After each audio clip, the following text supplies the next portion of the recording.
And with the continuous disruptions on the digital scene, Ghana still remains resolute with the digitalization agenda, but how well are we developing the various value chains of the digital ecosystem, from automation of business processes to the creation of an enabling system to support tech startups? Well, today on Let's Talk Tech, we discuss the state of Ghana's digital innovation agenda and the way forward. Joining us is Joy Businesses, Isaac Atasenyako joins me on Zoom to discuss this. Not on Zoom. You're actually supposed to be on Zoom, but we changed our mind.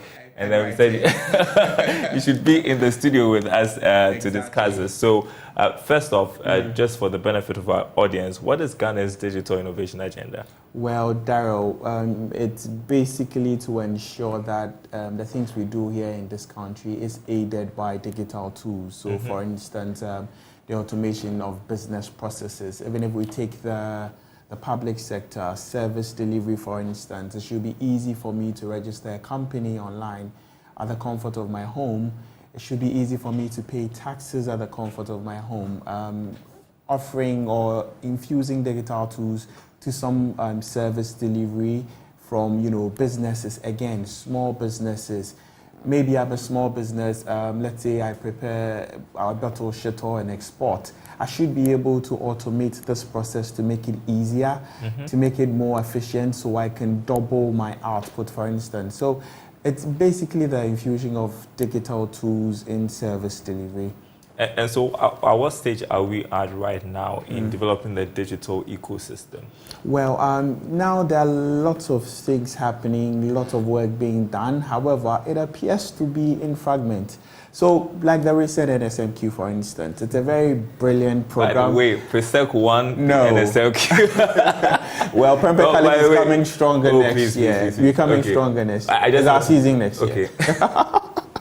But well, I mean, so that the theory being taught, these young ones, they will be able to develop tools that can help or drive innovation or drive business growth, for instance. So if you know what, let's say, or the application of superposition, for instance, which is being contested anyways. If you know the application of superposition and what it means, then it comes to what we can do with it to make our lives easier. So a lot of work is being done, largely around policy formulation. The recent talk about AI and what we should do about it, regulation. I know there's a lot of work being done on the e-commerce space, regulation, cybersecurity. The authority is doing lots of work, data protection. So the growth of the ecosystem has so many fragments that needs to be developed to enable that airtight growth without or with very little loopholes. Though we say that technology is always ahead of regulation, it's important that we look at what is being done across the globe and in some parts of the world, in Europe, in America, and also in Asia, to be able to build one of our own that will support our growth. Otherwise, we'll keep lacking behind. Just last year, we're having conversations about BPOs and how we can infuse IT in our service delivery. AI came, a lot of things has changed. So some of these things are very important. How we develop the value chain of the ecosystem. You're a small business. Someone has an accounting software. You don't have to go through the trouble of doing your own accounting. Customer service, for instance.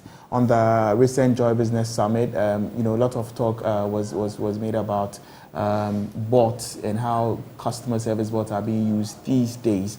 How can a small business tap into that sector to make its work efficient so that they don't have to always answer calls, always respond to text messages? So essentially, it's about the development of the right policy framework to aid the growth of the sector and also to develop the value chain.